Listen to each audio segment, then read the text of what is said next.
विरोध प्रदर्शन का ये चित्र केरल के विजिंजम पोर्ट का है। अडानी समूह ने यहाँ पर एक विशाल पत्तन बनाया है। अब प्रदर्शनकारियों के इन पीले सफेद झंडों पर ध्यान दीजिए। ये वेटिकन का आधिकारिक राष्ट्रीय ध्वज है, वही वेटिकन जो दुनिया भर के कैथोलिक ईसाइयों का नियंत्रण करता है। भारत में देशद्रोही तत्वों द्वारा पाकिस्तान और खालिस्तान के झंडे लहराते हुए आपने बहुत देखा होगा, लेकिन निकट समय में वेटिकन के झंडे सार्वजनिक रूप से लहराने की ये संभवतः पहली घटना है। वेटिकन अलग देश है। भारत में बन रहे एक जहाज पत्तन के विरुद्ध वेटिकन के झंडों के साथ प्रदर्शन बड़े षड्यंत्र का संकेत है। स्थानीय मछुआरों ने पत्तन के निर्माण कार्य के रास्ते में अपनी नावें खड़ी कर दी। आसपास के क्षेत्रों से भारी भीड़ जुटाई गई ताकि दबाव बनाया जा सके। प्रदर्शन का नेतृत्व ईसाई पादरी और उनकी नन कर रही थी। इन लोगों की शिकायत क्या है?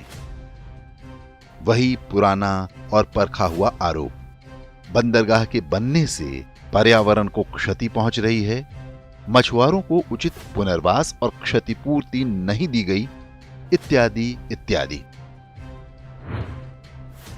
वास्तव में ये सारे आरोप और मांगे मनगढ़ंत हैं। निर्माण का ये कार्य लंबे समय से चल रहा है। अब जब ये अपने अंतिम चरण में है, तभी सारे विवाद अचानक क्यों खड़े हो गए? नेशनल ग्रीन ट्रिब्यूनल अर्थात एनजीटी और सर्वोच्च न्यायालय में भी विजिंजम पत्तन के विरुद्ध याचिकाएं अस्वीकार हो चुकी हैं। ये पूरी तरह से सिद्ध हुआ है कि इसके बनने से पर्यावरण या स्थानीय लोगों पर कोई बुरा प्रभाव नहीं पड़ेगा। केरल उच्च न्यायालय ने प्रदर्शनकारियों की मंशा पर संदेह जताते हुए राज्य पुलिस से कहा है कि वो परियोजना को पर्याप्त सुरक्षा दे। परंतु चर्च इस तरह से खुलकर एक बड़ी विकास परियोजना का विरोध क्यों कर रहा है? इसका कारण जानना अत्यंत महत्वपूर्ण है। यदि आप इंटरनेट पर सर्च करेंगे तो विजिंजम प्रोजेक्ट के विरुद्ध दुष्प्रचार सामग्री की भरमार पाएंगे।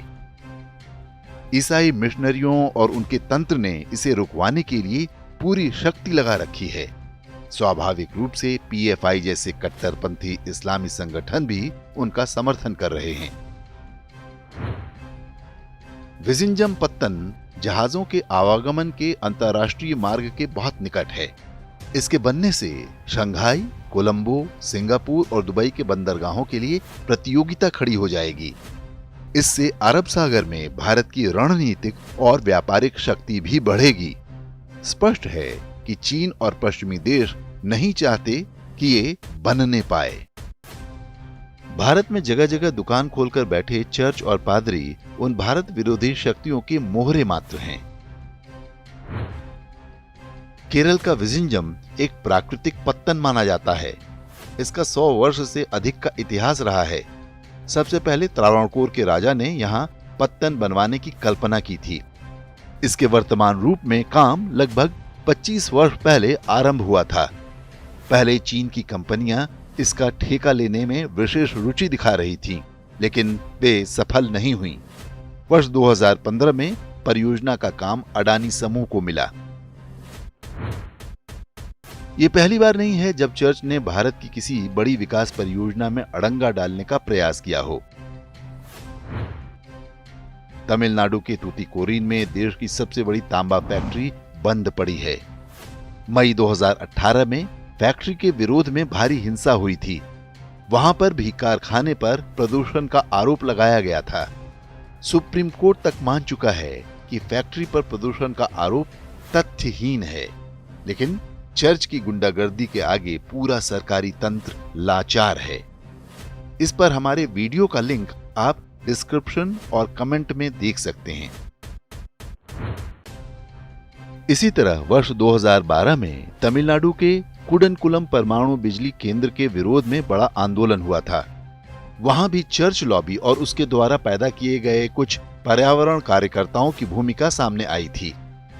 तब मनमोहन सिंह सरकार ने भी पादरियों को विदेशों से आ रहे अकूत धन और उस धन का उपयोग विरोध प्रदर्शन में किए जाने पर चिंता जताई थी।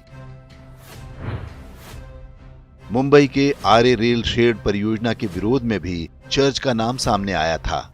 वहां पर भी पर्यावरण की आड़ में चर्च ने अपना एजेंडा चलाया।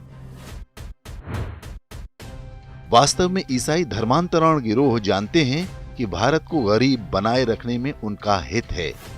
इसी कारण से 70 वर्ष तक कांग्रेस ने देश को सड़क, बिजली, पानी, शौचालय, स्कूल और स्वास्थ्य जैसी आधारभूत सुविधाओं से वंचित रखा।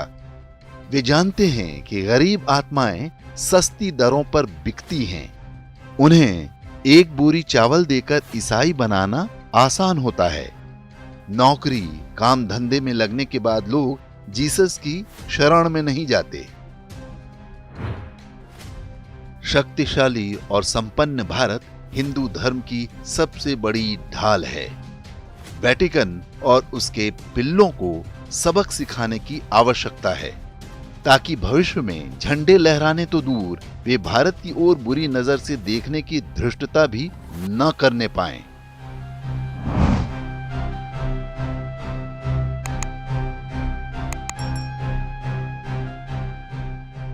इंडेक्स ऑनलाइन के वीडियो समाज को समर्पित हैं। आप इनको डाउनलोड करके जैसे चाहे वैसे प्रयोग कर सकते हैं। चाहे तो आप हमारे टेलीग्राम चैनल से जुड़ सकते हैं। वहां सारे नए पुराने वीडियो आपको मिल जाएंगे। हमारे सोशल मीडिया लिंक हर वीडियो के डिस्क्रिप्शन में होते हैं। हमारा एकमात्र उद्देश्य हिंदू समाज को जागृत और एकजुट करना है। इसमें सहभागी बने। धन्यवाद।